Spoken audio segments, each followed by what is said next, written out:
There's a bitter truth that we all need to face, one that stings like medicine, but one that can heal wounds you didn't even know you had. This truth is brutal, but it's real. No matter how much we strive, no matter how hard we push ourselves, how many things we chase, or how much we accumulate, everything will eventually fade away. It's a harsh truth, but it's the reality of existence. One day, everything you've worked for, everything you fought for, will be reduced to dust. The wealth, the fame, the material things we think define us, all of it will be gone. And the universe? It'll be gone too. It's not something you want to think about. It's uncomfortable. But the more you resist this truth, the more it will keep coming back. The more you try to deny it, the more it'll catch up with you, like a shadow, creeping closer and closer. We live in a world obsessed with accumulation, with getting more, having more, and being more. But have you ever really asked yourself, what is it all for? Here's the thing. No matter how much money you make, no matter how many titles you earn, no matter how much influence you gain, it doesn't last. It can disappear in the blink of an eye. Just look at the world around us. People who seem invincible, people who appear to have everything, sometimes lose it all in a single moment. The buildings we erect, the empires we build, the treasures we hoard, they crumble with time. Everything is temporary. Nothing in this world is truly yours forever. But there's a bitter pill to swallow here, something that, while difficult to accept, holds the key to your freedom. The truth is, what really matters in life is not external. It's not about how much money you have, how many people know your name, or how many luxuries you can fill your life with. In fact, those things often distract us from the real wealth that's available to us. The only wealth that truly matters in the end is inner peace, mental peace. Think about it. Peace is the one thing that nobody can ever take from you. No amount of wealth can buy it. No fame can replace it. No status or title can grant it to you. You can lose everything else, but if you have peace, you are truly rich. Peace is the foundation of a life well lived. It's the bedrock of everything else. Without it, everything you acquire or achieve will feel hollow. The moment you stop and realize that peace isn't something you can buy, it's something you create within yourself, that's when things begin to change. That's when you realize that you've been searching for the wrong thing all along. We live our lives chasing something outside of ourselves. We think we need more money, more possessions, more recognition, more power. We think that if we just reach that next milestone, if we just get that one thing we're after, then we'll feel complete. But the reality is nothing you gain externally will ever fill that hole inside you. And the worst part? When you finally get the thing you've been chasing, you'll realize that it doesn't bring you peace. It doesn't fill you. It only leads you to want more. So, you chase after the next thing, and the next, and the next. And before you know it, you've spent your entire life chasing the wrong things. In his writings, Seneca taught us something incredibly important, that all the external things we chase are ultimately not what define us. He lived a life of incredible wisdom, and despite his status, his wealth, and his power, he realized that none of those things mattered as much as the peace within. He found true wealth in detachment, in accepting that everything he had, everything he could gain, was fleeting. What mattered most was the calm of his own mind. What mattered most was how he responded to life, not what life gave him. You're the one with the key to your own life. No one else can give it to you. No one can unlock the door for you. The key is yours and yours alone. The more you focus on the external world, the more you give your power away. The moment you realize that the only thing you control is your own mind, your life will shift. You don't need to be the richest person alive. You don't need to have the most impressive resume. You don't need the biggest house or the most exotic vacations. All you need is mental peace. That's it. Death, the inevitable companion that shadows us from the moment of birth, waits for us all.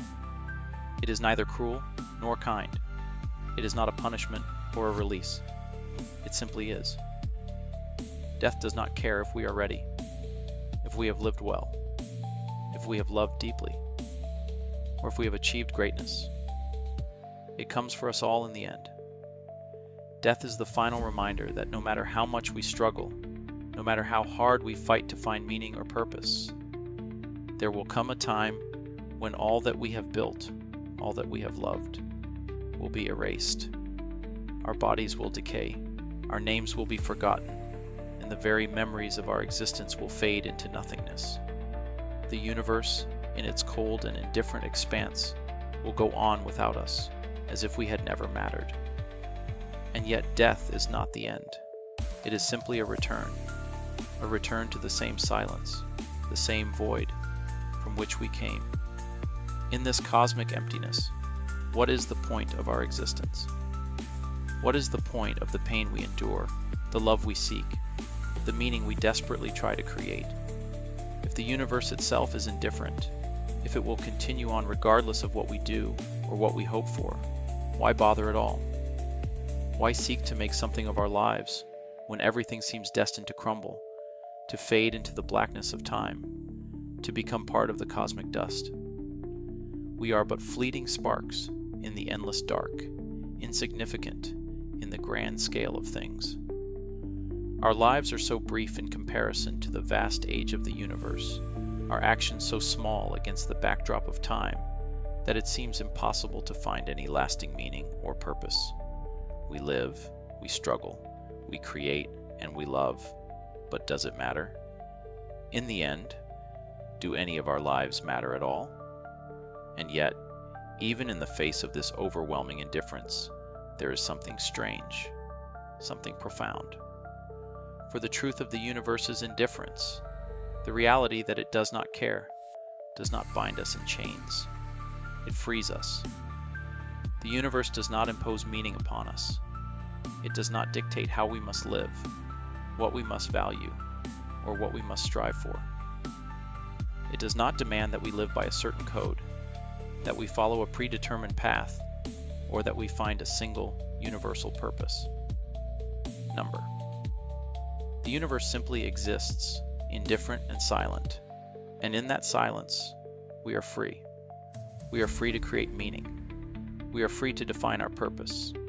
We are free to choose how we live, how we love, how we die. This is both a curse and a gift. A curse because the absence of meaning can feel like a vast, gaping void, a space filled with despair and confusion. If nothing has inherent purpose, if there is no higher power, no divine hand to guide us, how are we to find our way? Courage, when applied to an unjust cause, is nothing more than recklessness. Discipline, when directed towards selfish aims, becomes mere rigidity. And wisdom, if not guided by justice, can lead us astray. Seneca warns us, "It is not the man who has too little, but the man who craves more, that is poor." We must ask ourselves, in what cause are we directing our energy? Is it a cause that benefits the whole, or is it driven by ego, by self-interest, by the fleeting desires of the moment? As Lord Byron wisely said, the cause makes all that hallows or degrades courage in its fall. The Stoics are not concerned with the courage to stand for the sake of standing, but the courage to stand for what is right, for what promotes the common good, for what is just. Justice, according to the Stoic philosophers, is not limited to personal acts of fairness or morality. It extends beyond the individual to the greater society, for we are all members of one common body. Marcus Aurelius frequently wrote of our shared responsibility to one another. What is not good for the swarm, neither is it good for the bee. We are not solitary beings, isolated from the rest of the world. We exist in concentric circles, as Hierocles, the Stoic philosopher, described. At the center of these circles is the self, but radiating outward is the family, the community, the city, the nation, and ultimately, all of humanity. Our work as human beings is to continually expand the circles of our concern, pulling them inward until the well-being of every person, no matter how distant or different, is as dear to us as our own. To neglect the suffering of others, to turn a blind eye to injustice simply because it does not touch our immediate lives, is to fail in our duty as rational and virtuous beings. Consider the example of John F. Kennedy's father, Joseph Kennedy, who, during his time as the U.S. ambassador to the United Kingdom, sympathized with the rise of Nazism, believing Hitler's power to be unstoppable.